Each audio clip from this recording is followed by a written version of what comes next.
Hello दोस्तों, मैं सुशील यादव। स्वागत है आप सभी का मेरे यूट्यूब चैनल हिडन फार्मेसी में। आज का जो वीडियो है आपके लिए बहुत ही महत्वपूर्ण वीडियो है। अगर आप मेडिकल प्रैक्टिशनर हैं तो ये वीडियो आपके लिए है।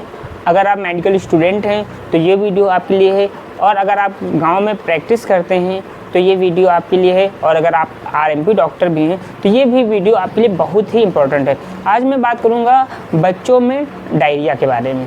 उसके कारण क्या हैं, उसके साइन और सिम्टम्स क्या हैं, और जो सबसे महत्वपूर्ण है उसका ट्रीटमेंट क्या है। ट्रीटमेंट में हम जानेंगे डोज के बारे में, ट्रीटमेंट में हमें क्या देना है कि एक ही बार में बच्चे को आराम मिले।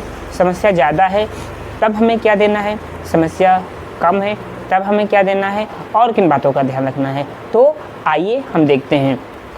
तो डायरिया का जो कारण है वो क्या होता है। तो इसका जो सबसे पहला कारण होता है वो होता है बैक्टीरियल इन्फेक्शन।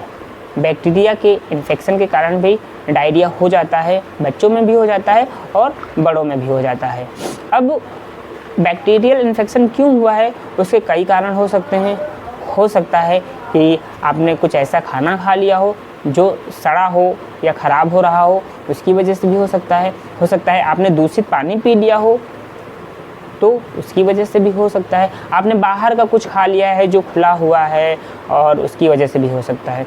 सेकंड कारण क्या है, इनडाइजेशन। तो इनडाइजेशन की वजह से भी डायरिया जो होता है वो हो जाता है। तो इसमें भी जैसे फूड पॉइजनिंग हो गई है, आपने ख़राब खाना खा लिया है, उस पर बैक्टीरियाज बहुत से आ गए हैं। जैसे आप देखते हैं कि चावल जब खुला पड़ा रहता है, बासी चावल हो जाता है तो उसमें से स्मेल आने लगती है। तो क्यों आने लगती है, क्योंकि उस पर कुछ बैक्टीरिया आ जाते हैं और वो बैक्टीरिया कुछ स्मेल करने वाली गैस जो होते हैं वो छोड़ते हैं। उसकी वजह से जो चावल होता है या दूसरा कोई खाना होता है, पनीर हो गया या कुछ भी, तो उसमें से क्या होता है एक तरह की स्मेल आने लगती है। अगर उसको हम खा लेते हैं तो भी हमें बैक्टीरियल इन्फेक्शन यानी फूड पॉइजनिंग हो जाएगी और डायरिया हो सकता है। तो ये दूसरा कारण है डायरिया होने का। तीसरा जो कारण है वो है प्रोटोजोअल इन्फेक्शन के कारण। ये कैसे होता है, अगर अधिक मात्रा में एंटीबायोटिक्स यूज़ की जा रही हैं, क्योंकि वो एंटी बैक्टीरियल होती हैं। हमारी बॉडी के अंदर जो गुड बैक्टीरिया होते हैं ये एंटीबायोटिक्स क्या करती है, उन गुड बैक्टीरिया को मार देती हैं और हमारी बॉडी में बैड बैक्टीरिया की मात्रा जो होती है वो बढ़ जाती है। तो इसके कारण क्या होता है, इसके कारण भी डायरिया हो जाता है। और इस टाइप के डायरिया को हम क्या बोलते हैं, प्रोटोजोअल इन्फेक्शन के कारण हुआ डायरिया बोलते हैं।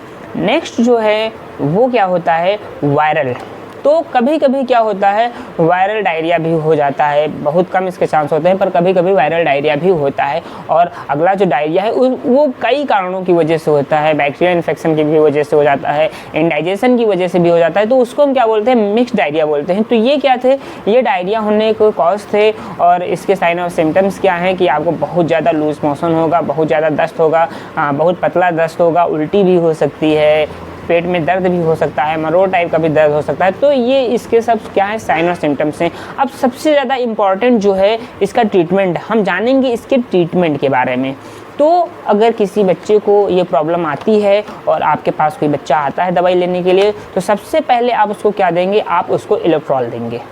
और वो भी इलेक्ट्रॉल कौन सा देंगे, ऑरेंज फ्लेवर देंगे, क्योंकि जो रेगुलर इलेक्ट्रॉल होता है उसका टेस्ट बच्चों को कम अच्छा लगता है और बच्चे उसका यूज़ करेंगे नहीं तो उनको फ़ायदा नहीं होगा। तो आपको जब भी पानी देना है तो आपको बिना इलेक्ट्रॉल पाउडर के पानी नहीं देना है। या तो आप इलेक्ट्रॉल पाउडर दे सकते हैं पानी में, या फिर आप लिक्विड इलेक्ट्रॉल भी दे सकते हैं ऑरेंज फ्लेवर में। वो टेस्ट उनको बच्चों को जो है अच्छा लगेगा। आप फ्रूटी बोल के दे सकते हैं, उसका टेस्ट थोड़ा सा फ्रूटी से मिलता जुलता रहेगा। तो आपको जब भी बच्चे को पानी देना है आपके बिना इलेक्ट्रॉल पाउडर के नहीं देना है, चाहे आप, और अगर आप लिक्विड देते हैं तो आप पानी की जगह लिक्विड ही दें। 2 दिन दें, 3 दिन 5 दिन तक दे सकते हैं, जब तक कि आपका बच्चा बिल्कुल अच्छा नहीं हो जाता है।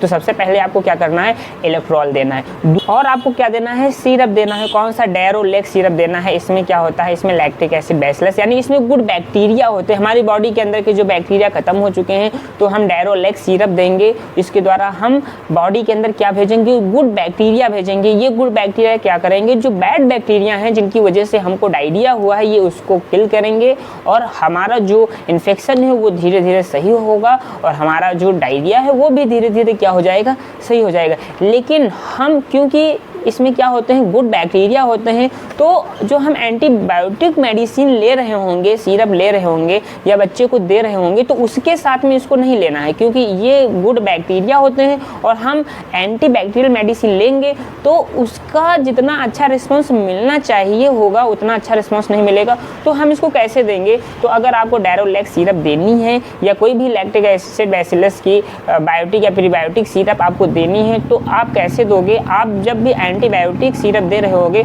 उसके 2 घंटे पहले आपको ये सिरप देनी है या फिर 2 घंटे बाद में आपको ये सिरप देनी है। अगर आप साथ में देते हैं तो आपको इस सिरप का जितना फ़ायदा मिलना चाहिए, जितना लाभ मिलना चाहिए, उतना अच्छा लाभ नहीं मिलेगा। अब हम डेरोलेक्स का डोज समझ लेते हैं कि हम कितनी मात्रा में डेरोलेक्स सिरप देंगे, क्योंकि अगर मात्रा कम हुई तब भी लाभ कम मिलेगा और अगर मात्रा अधिक हुई तो साइड इफ़ेक्ट हो सकता है दवाइयों का। इसलिए डोज बहुत ही महत्वपूर्ण होती है और कोशिश करें वेट के अकॉर्डिंग ही डोज दें।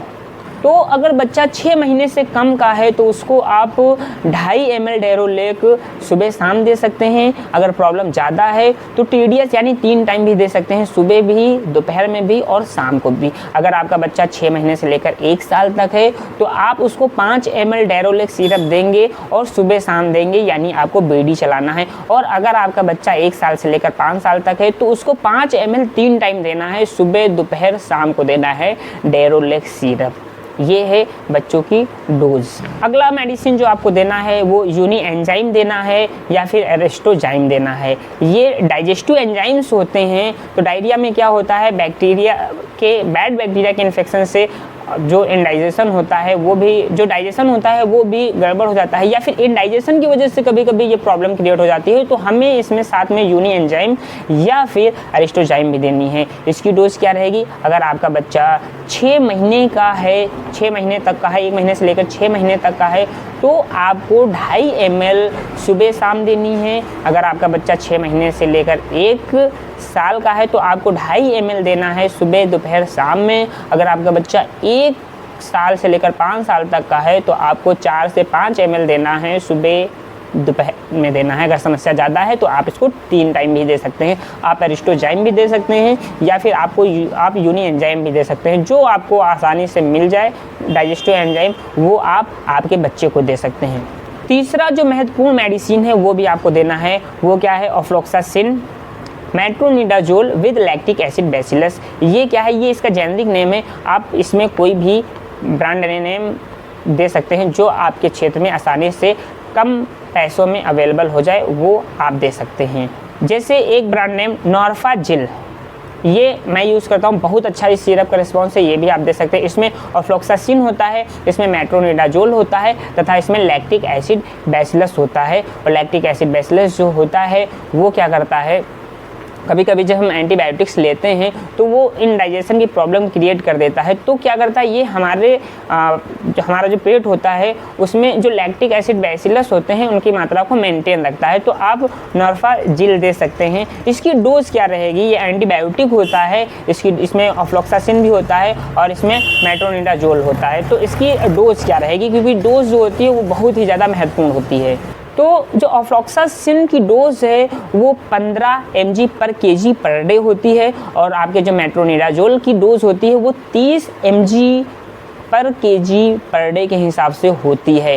तो अगर किसी बच्चे का वेट 10 kg का है और इस ऑफ्लॉक्सासिन की जो डोज होती है वो 15 mg पर kg होती है, तो 15 × 10, क्योंकि बच्चे का वेट कितना है, 10 kg है, तो कितना हो जाएगा, 150 mg हो जाएगा। तो आपको कितना देना है दिन भर में? अगर 10 साल का बच्चा है तो एक दिन में आपको कितनी mg ये सिरप देनी होगी? 150 mg। आप इसको डिवाइडेड डोज में दे सकते हैं। सुबह शाम दे रहे हैं तो उसको डिवाइड कर सकते हैं और अगर 3 टाइम दे रहे हैं तो उसको डिवाइड करके दीजिए, लेकिन इतनी ही डोज आपको देनी है। थोड़ी सी आप बढ़ा सकते हैं, क्योंकि क्या होता है कभी कभी जो पेरेंट्स होते हैं, अभिभावक होते हैं, वो सिरप बच्चों को देते हैं। मान लीजिए 5 ml देनी है या 3 ml देनी है तो आप 3.5 बोल दीजिए, 2.5 ml देनी है तो आप 3 ml दीजिए, क्योंकि कभी कभी क्या होता है कि ढक्कन में थोड़ी सी जो सिरप होती है वो रह जाती है और जिसकी वजह से डोज कम हो जाती है और जो लाभ होता है वो भी कम हो जाता है। अगर आपको फिर भी आराम नहीं मिल रहा है, ये मेडिसिन चलाने के बाद में भी बच्चे को रिलीफ नहीं है, तो आप क्या करेंगे, अमीकासिन 100 आपको देना है। इसकी डोज क्या होती है, 10 mg पर kg पर डे के हिसाब से होती है। तो आप उसको कैलकुलेट करके 4 से 5 दिन या 7 दिन तक चला सकते हैं। इसके साथ में बाकी की मेडिसिन चलेंगी। तो जो आप एंटीबायोटिक सिरप दे रहे थे वो बंद हो जाएगी, उसकी जगह आप क्या चलाएंगे, अमीकासिन इंजेक्शन चलाएंगे। तो मैं इसके लास्ट में इसका प्रिस्क्रिप्शन जो है वो अभी डाल दे रहा हूँ, आप उसके अकॉर्डिंग ट्रीटमेंट कर सकते हैं और बहुत अच्छा ट्रीटमेंट, अगर आप ये ट्रीटमेंट फॉलो करते हैं तो आपके पेशेंट को बहुत अच्छा रिस्पांस मिलेगा। ये और मेरा चैनल किसी भी मेडिसिन को खुद लेने की सलाह नहीं देता है, ये मेडिकल स्टूडेंट्स की जानकारी के लिए बनाई गई है, जो आरएमपी डॉक्टर्स हैं उनकी जानकारी के लिए वीडियो बनाई गई है। अगर आप किसी बीमारी पर चाहते हैं कि उसका क्या ट्रीटमेंट होगा, उसका क्या कारण है या उसके लिए बेस्ट मेडिसिन कौन सी है, तो आप कमेंट करके बता सकते हैं।